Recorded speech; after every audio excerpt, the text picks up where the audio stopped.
Parents of toddlers can always use a little extra help, and it turns out that the toddlers themselves are the perfect little helpers. While there are times it may seem like involving toddlers in chores is creating more work for yourself, there are benefits beyond just getting a job done. I'm Wendy Snyder from Fresh Start Parenting, and today we're talking about chores for your toddler. This is Parent Savers. Faster than a speeding toddler. Sit still for just a minute. Can soothe boo-boos with a gentle kiss. Would you get down from there? Able to clean poopy bottoms in a single swipe. Oh, what did you eat? Turning frazzled mommies and daddies into procreators of peace and harmony. Ah, quit touching me. It's Parent Savers, empowering new parents everywhere. All right, welcome everybody to Parent Savers, broadcasting from the Birth Education Center of San Diego, maybe for one of the last time. I know. It's been a great run and a great facility. But the show isn't going anywhere. Show is not going, and neither is the Birth Education Center, except somewhere else. Yes. But they're not going away. They're not going away. But it's been a great, we love being partners with them here in San Diego and have enjoyed taping here. And so here we are for the Birth Education. And where will we be in the future? Who knows? But Parent Savers is going strong. Yes. Sorry to confuse you. But we are still the online on-the-go support group for parents with infants and toddlers. I'm your host, John O'Reilly. Thank you so much for our loyal listeners who join us every time a new episode is released, and for those of you who continue these conversations with us on Facebook and Twitter. Make sure to check out our Parent Savers app, too, so you can listen to all of our episodes wherever you go. And speaking of all of the technology and connections and advancements, here's more from Sunny, our head mommy at New Mommy Media, to talk about virtual panelists and other ways that you can participate. Yeah, so we love hearing from you guys, and a great way to participate in our shows is just to reach out to us. And we've built in some segments to the shows that you guys can participate in. So we have a fun segment called our Parenting Oops segment. It's where we share our funny parenting stories. It could be things that your kids did, or maybe little mistakes that you made as a parent that are really funny to look back on and just have a good laugh. So that's a fun segment. Okay, so this is one of my new favorite segments that Jonna and I started about a month ago or whatever, and it's called What's Up With That? Okay, and it's where our kids do this stuff, and like as a parent, you're just like, I don't get this. Like, what is up with this? Why is my child doing this? It's like some crazy thing that we just don't understand.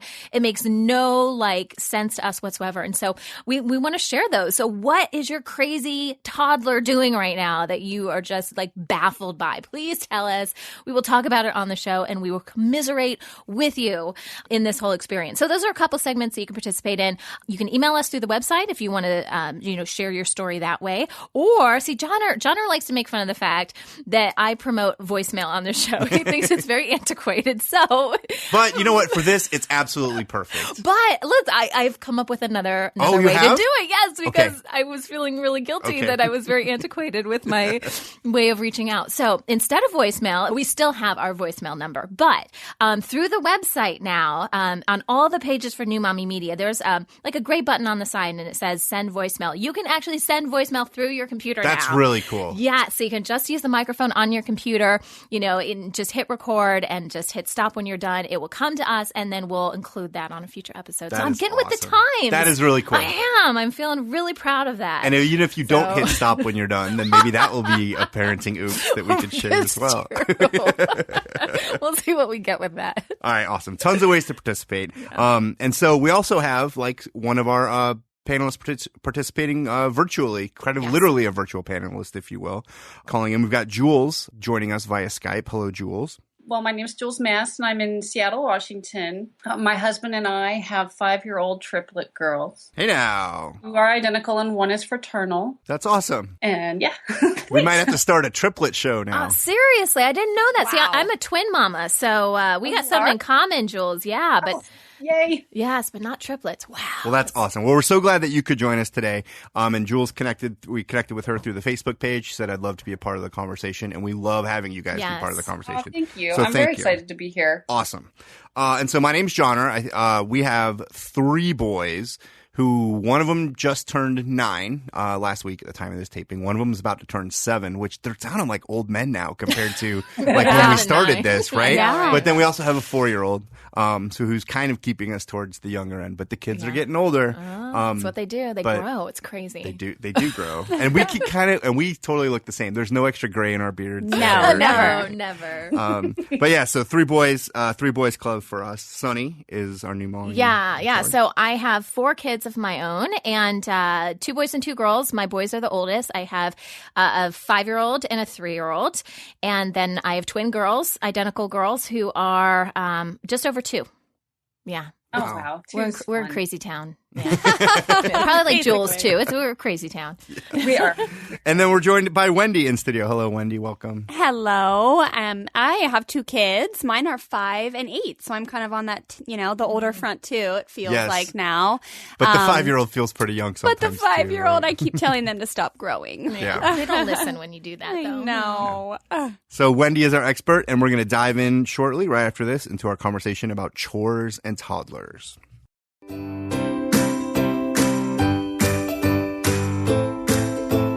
Before we jump into the conversation about chores and toddlers, we're going to take this opportunity to look at an app like we do from time to time here on Parent Savers, as I kind of like to do, and Sunny likes me to bring along apps to talk about as well. This is how I find out about new apps from John in this segment. Right. And so this one, and hopefully it's how our listeners are finding out about things too. Yes. So since we're talking about chores, I dusted off an app. It's called ChorePad.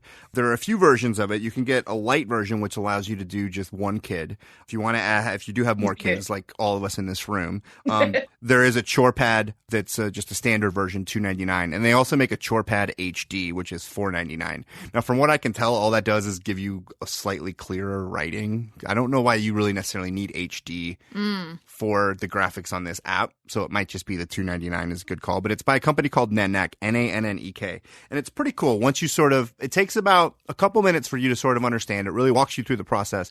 But you set up each of your kids, and then you can make your own chores. So say it's make bed, do dishes, put your dishes in the sink after you eat breakfast. Don't just throw your clothes when you're getting dressed in a pile, that kind of stuff. You could do whatever you want. And then with each of them, you also get to set a reward, like how many stars that can earn them. You don't have to. It could be 0 stars. You could just be the fact that they're getting chores done. But also built in then as a way then for you to customize rewards and say, if you get this many stars, say you give 1 star for a chore or 2 stars for some, and every 10 stars you get 25 cents or something if you want to tie it to allowance, or every 100 stars you get to go to frozen yogurt or something like that. So you can customize what they get. So it's really cool, and it's a way for the kids, I think, to use, and it works best on like an iPad that you guys can all kind of share the device to check things off. But it's a way to track chores and rewards kind of easily, and in a way the kids are using the devices, which they kind of like to do anyway, but also getting the chores done. Have you guys had any experience like with chore charts like this or electronic things with chores? I have not yet. So yeah, my oldest is 5. I think he's probably ready for something like this, and I've been looking for a way to kind of incorporate him more because me just telling him to do stuff isn't working out so well. Right. And my 3-year-old does play with the iPad too. I wonder how young. No, you don't have to have the kids do the checking off either. Obviously, the parents can do the just checking do off. It. Yeah, the parents can do the. But isn't that part of the sure. fun for the kids though? Is the actual accomplishing something? Yeah, exactly. And it could even be the fact that you're just like, here's where it was. Just hit the button so you can get your star. Yeah. It doesn't necessarily have to be them pulling it up between their kid meetings and pulling over their cozy coop and saying, "Oh, I got to get on my iPod real quick." So we can help them do that. But anyway, it's cool. I think the trick to these things is making sure that you kind of establish a routine and stick to it and build that into whatever routine that you're doing. But I think it's worth checking out if you're looking for an electronic solution for chores. It's ChorePad by Nanek, Nannek. And if you have one kid or you just want to try it out, I say get the free version. See if you kind of understand it works for you, and then upgrade from there. I think you really only need the standard one for $2.99. And you can add multiple kids even to the standard version? Yes, not for the free version, though. Okay. Is that for Apple? Yeah, that's for iDevices, yes. Yeah. Okay, I'm on Android, and I was looking it up. I'm like, I don't see it. Oh, might not. Then I think then you can also, there might be some similar ones for Android, but I think I picked one that was just for Apple devices. Yeah. Sorry about that. It sounds cool because a lot of times on those apps or the electronic devices, they have fun little characters and and kids love that. Yeah. You know, we have a toothbrushing app where they get to celebrate and there's a little monster and it's just Is it Brush Up? It is. It's probably brush up. We Brush talked about it on the show teeth. before. Yeah. That's a great point. This one does have a monster as the logo. And if you compare it to like the baby tracking apps or like your breastfeeding apps that like the parents might be focused on, this one's focused on kids. And the whole interface and experience is designed to appeal to kids and hopefully get them to do their chores. Yeah, get them excited. All right. We'll put a link on that to our website for you guys.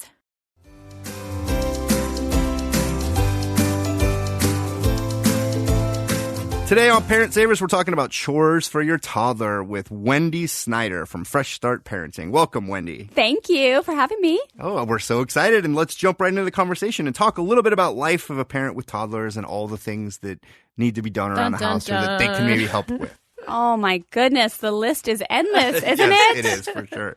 Goodness, yeah. You start at the beginning of the day just from getting dressed, brushing your teeth, making your bed, Where cleaning are up your the pants? toys. Yes, Keep your clothes on. keep your diaper on. Don't have a blowout. Yes. Sit down, eat breakfast, drink your bottle, all those things, right?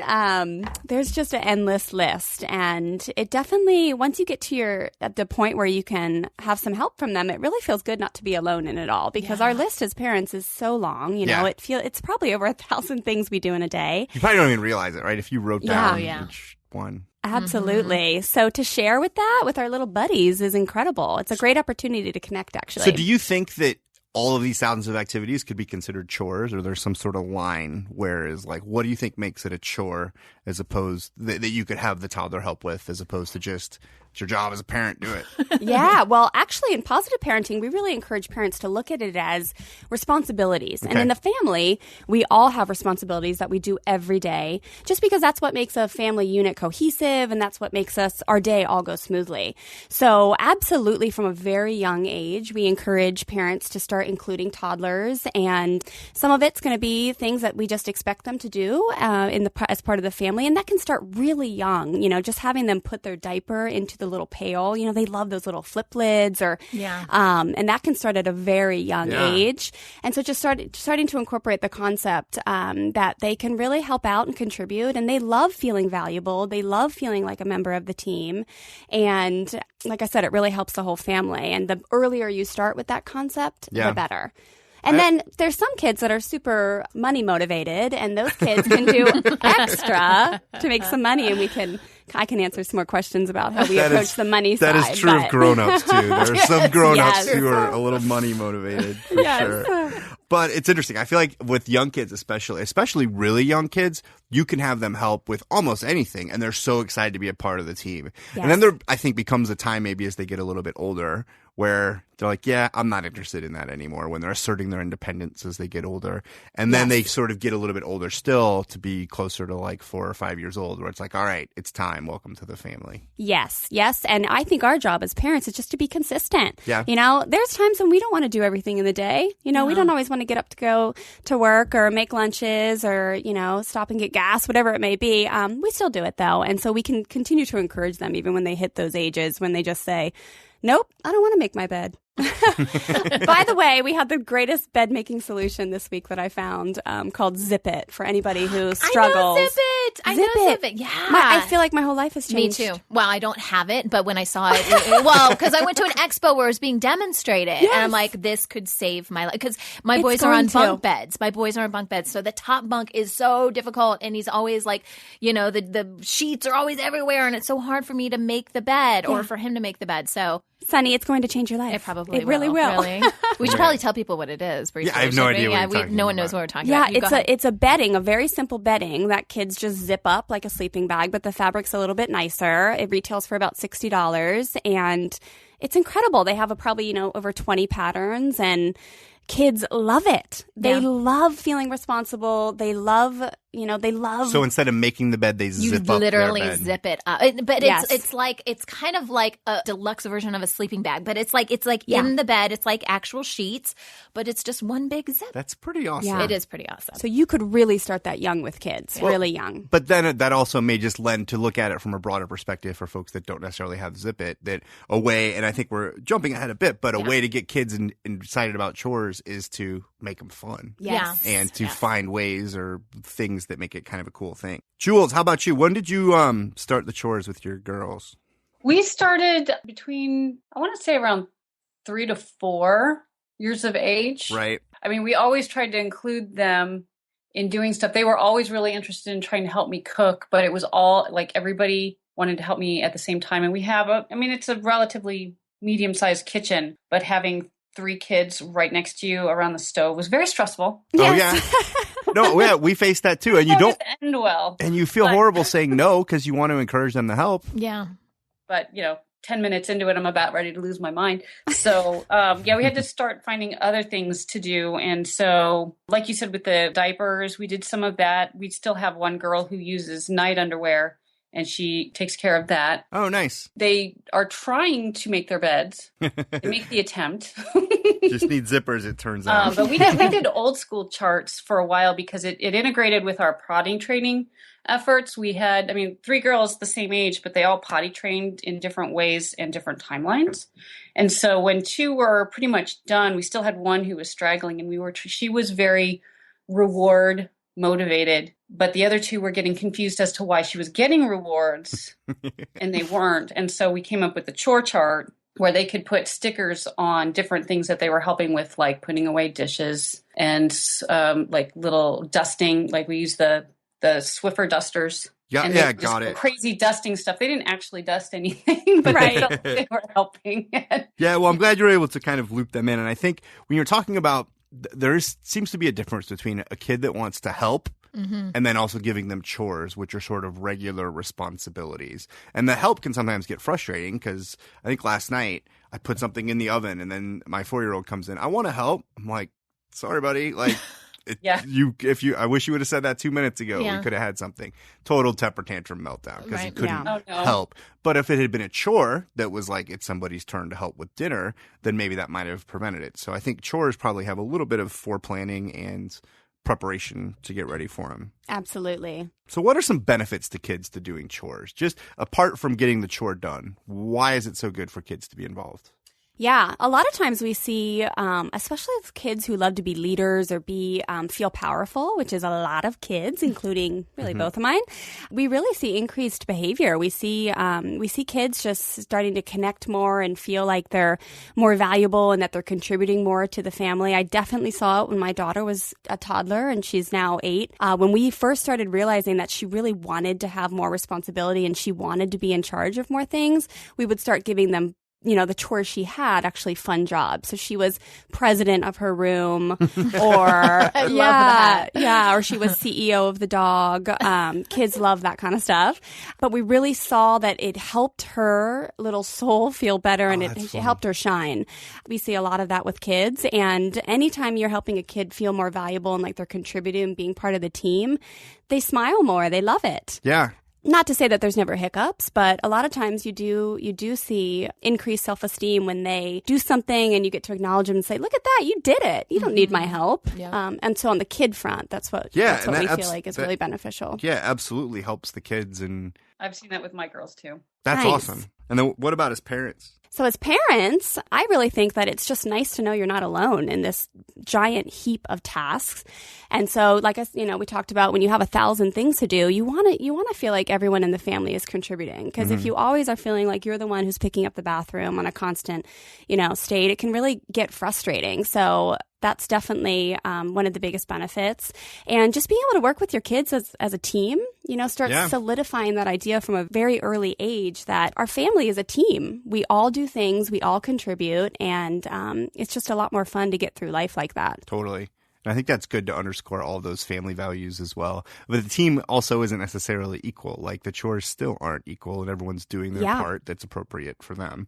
Absolutely. But that's also a good lesson to learn for kids as well. So I think there's a lot of good positive things associated with involving kids in the chores.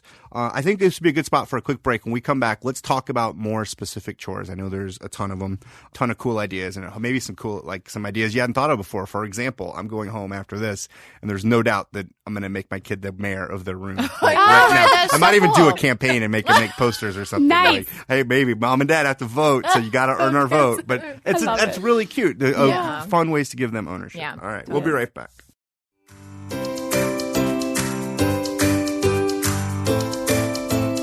Welcome back, everybody. Today we are talking about chores for your toddler. And now comes the really exciting part. We're really going to talk about some ideas about ways to get them involved. They might be stuff you've already thought of. There might be some ideas that, hey, that's a really good idea and something that we can maybe start to get kids involved in. So let's talk about even just by ages. We talked a little bit about getting young kids involved. And so, like, when do you think is a good time to get them involved? It's really as soon as they're, like, I would say if I had to put a date on it, it's like 2, right? Yeah, and with the diaper example, that's probably as soon as they start walking and they can carry their diaper over to the fun pail. So, and then, it kind of goes up from there. Yeah. So even we're talking about months. Yeah. All right, let's talk about some more chore ideas.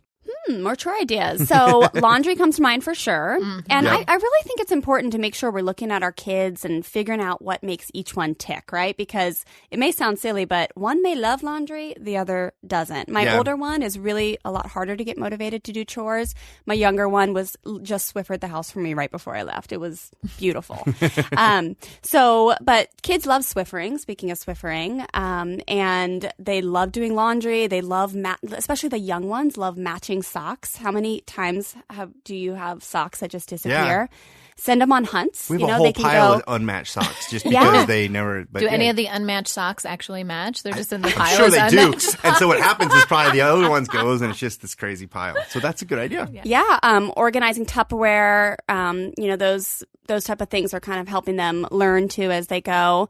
Definitely, I feel like starting with their rooms is a really good place to start because that is kind of their domain, and they really need to have that going from an early age. And I think it's a little bit easier for them to understand that concept that they're in charge of their own space. And then as they get older, they can start contributing to other areas like the dishes or the laundry and things like that.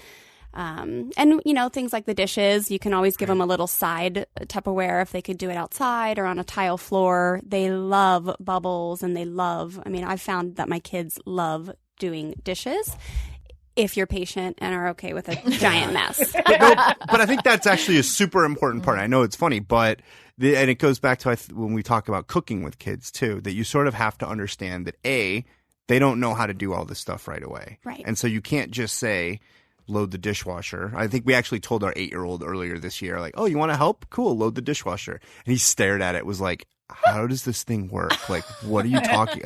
Like, how do I start the dishwasher? He wanted to help, but and like, that's right. We have to teach him. You don't just know.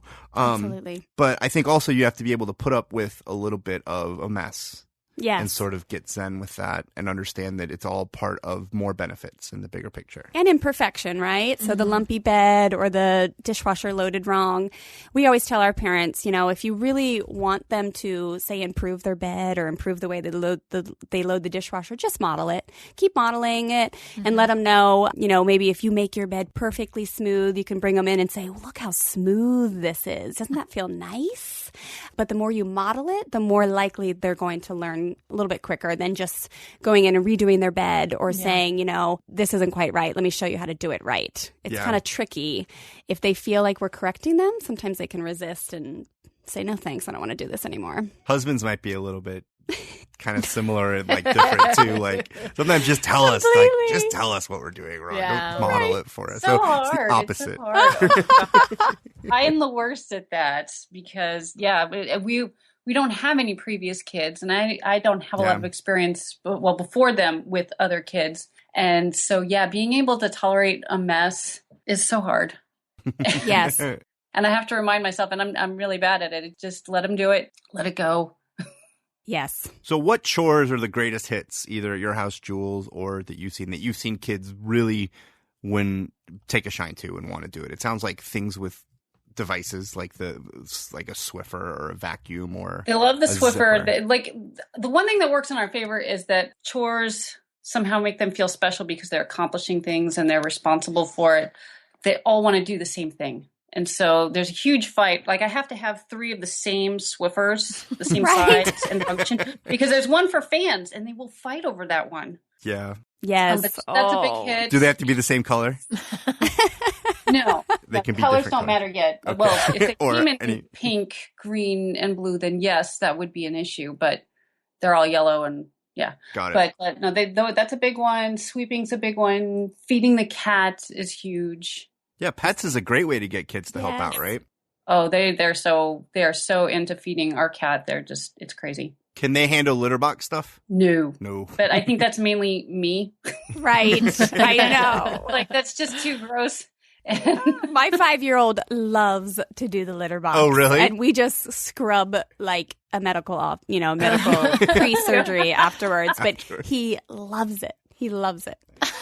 Yeah. And that's the thing is you never know. Just because maybe you think it's gross, maybe the kids will be able to jump right into it. I think for me, it's more of not listeria, but the toxoplasmosis.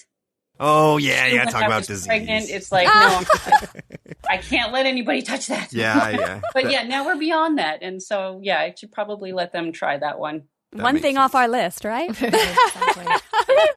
Exactly. So what about just cleaning up the house? I mean, is that a chore or just should be a responsibility? And then where do you draw the line when we're talking about rewards? And I think we can get into sort of monetary compensation. On one hand, it's a great motivator to say, hey, if you guys, and we've kind of experimented with this, like we'll put, and I've seen people literally tape dollar bills on a chore chart and be like, hey, if you take out the trash, this dollar is yours. Or for us, we were saying like, you do this, it's a quarter, it's a quarter, and we'll give you money at the end of the week. Or there's other rewards. But there's probably a line somewhere between these are responsibilities to keep the house going versus you shouldn't just be motivated by money to do it. Yeah, right? So exactly. It gets tricky.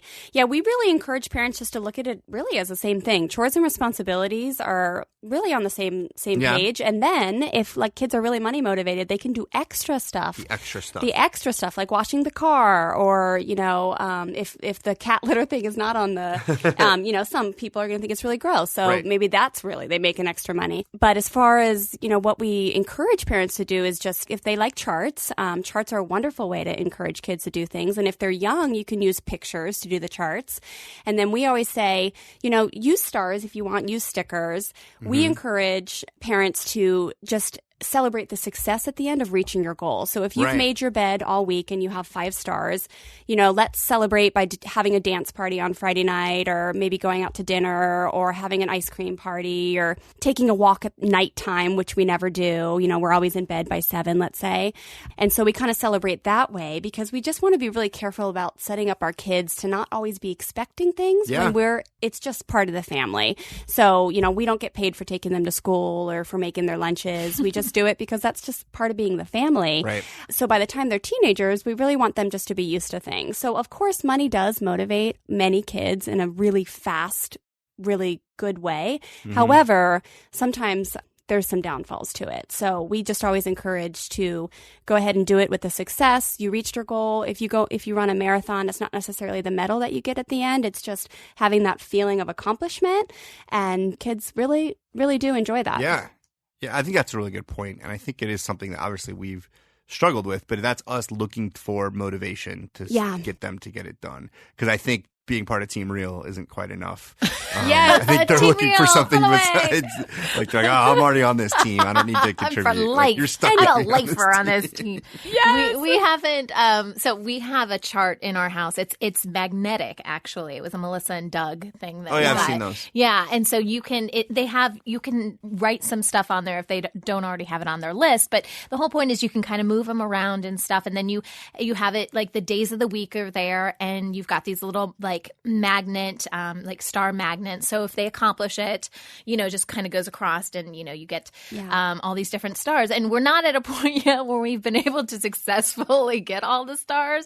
But my goal was to, this is something I've been thinking about because I'm like, well, what happens when they actually do get all the stars? Because right now it's not an issue. It's like, oh, we didn't do it this week. Let's keep trying. Let's keep trying. But I've never really said, well, when the chart is full, this is going to happen. But they love that chart. But I may have to switch to more of an app type format because my 2-year-olds like to come in and mess with the chart. And now they can climb and get up there. And I'm like, wait, he didn't do that. Oh, the baby's got in here. So, and for the parents who are trying, if you're interested in trying more of the, motivation, let's just celebrate the success when we reach our goal. but yet maybe you're paying for chores or you're giving monetary rewards. A nice way to switch it up is what we encourage is money management 101. So what that looks like is, you can tell your kids, well, we're not necessarily going to pay you if you clean your room, but we are going to start doing money management in our home. And what that is basically we just start giving our kids a certain amount each week, and they put a third towards giving, a third towards spending, and a third towards savings. And they get that no matter what happens every week. It's just part of us teaching them financial responsibility. And they really love looking forward to that. And sometimes it can really encourage them to do their regular responsibilities just because we're not putting a if-then on that money that we give them. We're just giving it to them because that's what we feel is one of the responsibilities as parents is to teach our kids how to financially manage their money. And so then you can kind of find a way to untie it, and you can come back to, well, I'm going to do my responsibilities for the day just because that's my contribution to the family. You're going to do yours because that's your contribution. And then at the end of the week, you're still going to get your money management.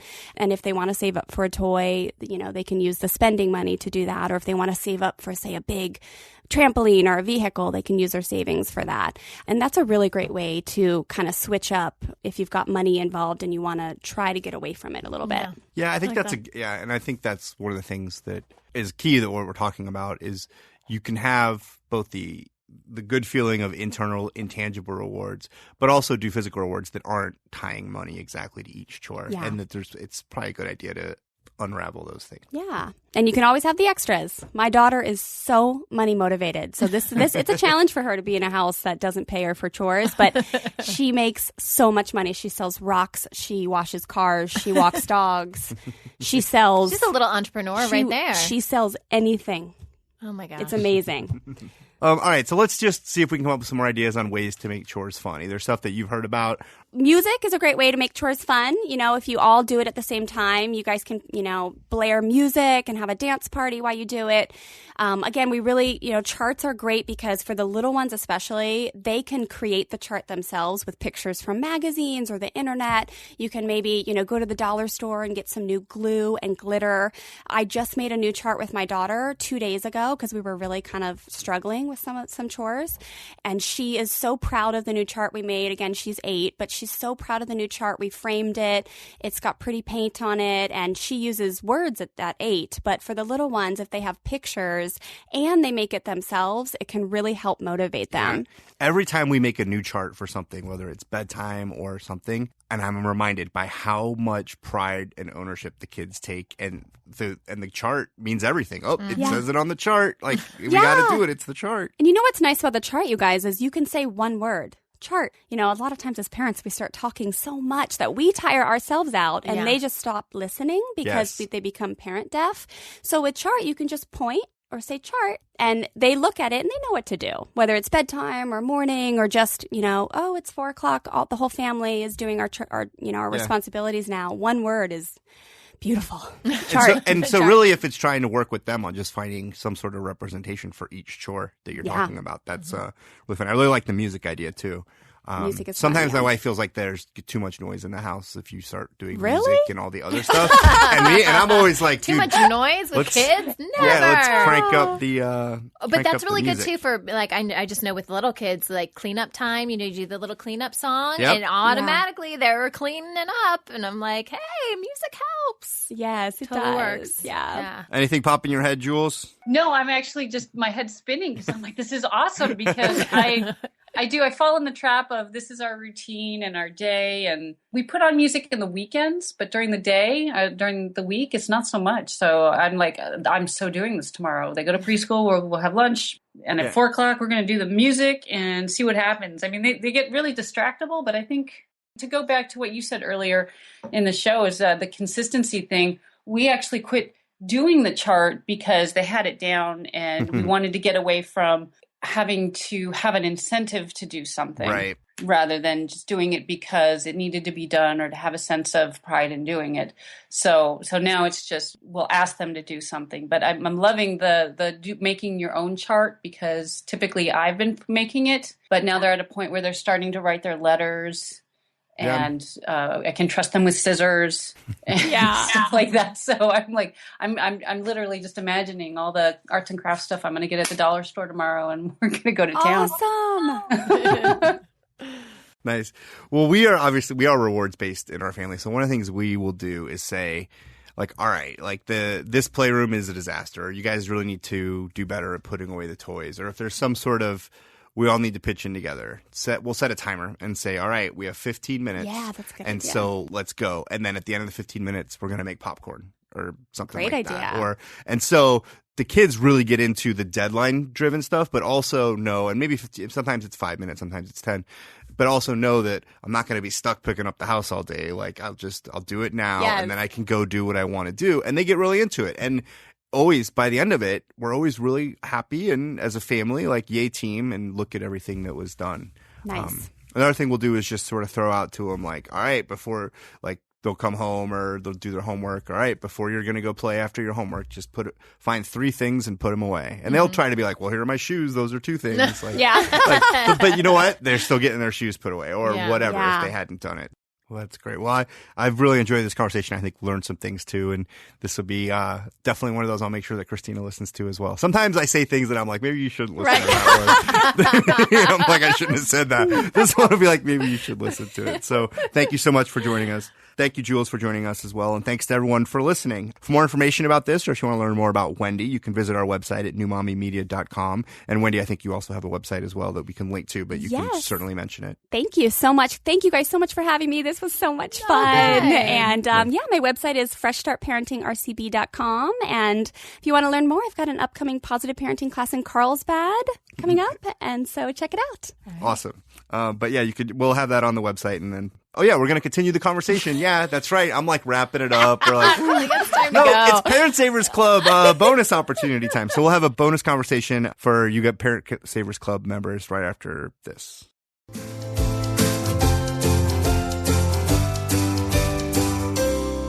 Hi, Parent Savers. This is Jody with Urban Sitter, a website that connects you to friend-tested sitters.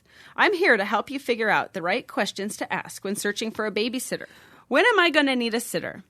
When embarking on the search for a babysitter, it's important to ask yourself, when am I going to use this sitter? Do you need a fast responder that can be available for spur-of-the-moment work functions?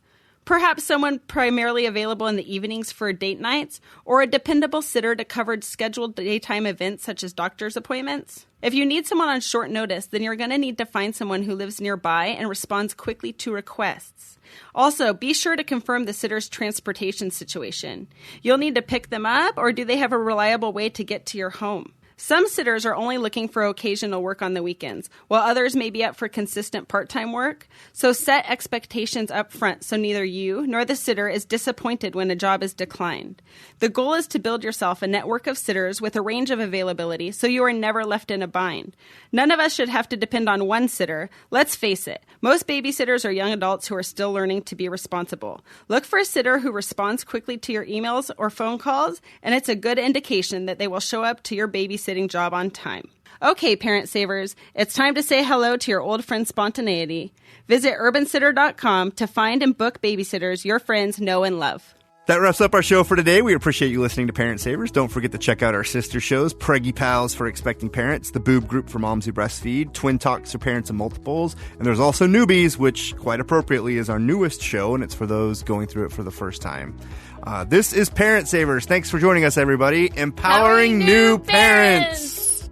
This has been a New Mommy Media production. The information and material contained in this episode are presented for educational purposes only. Statements and opinions expressed in this episode are not necessarily those of New Mommy Media and should not be considered facts. While such information and materials are believed to be accurate, it is not intended to replace or substitute for professional medical advice or care, and should not be used for diagnosing or treating healthcare problem or disease or prescribing any medication. If you have questions or concerns regarding your physical or mental health or the health of your baby, please seek assistance from a qualified healthcare provider. How would you like to have your own show on the New Mommy Media Network? We're expanding our lineup and looking for great content. If you're a business or organization interested in learning more about our co-branded podcasts, visit our website at newmommymedia.com. Hey, mamas. Don't forget to check out Mighty Moms. It's our online community built for new moms just like you. Not only can you connect with other moms, but you can also join us backstage for special mom-only online events. And you'll also be notified when we're recording, so you can join us as a special guest. Visit our website, newmommymedia.com, and click on the Mighty Moms banner. It's free. That's newmommymedia.com. See you there.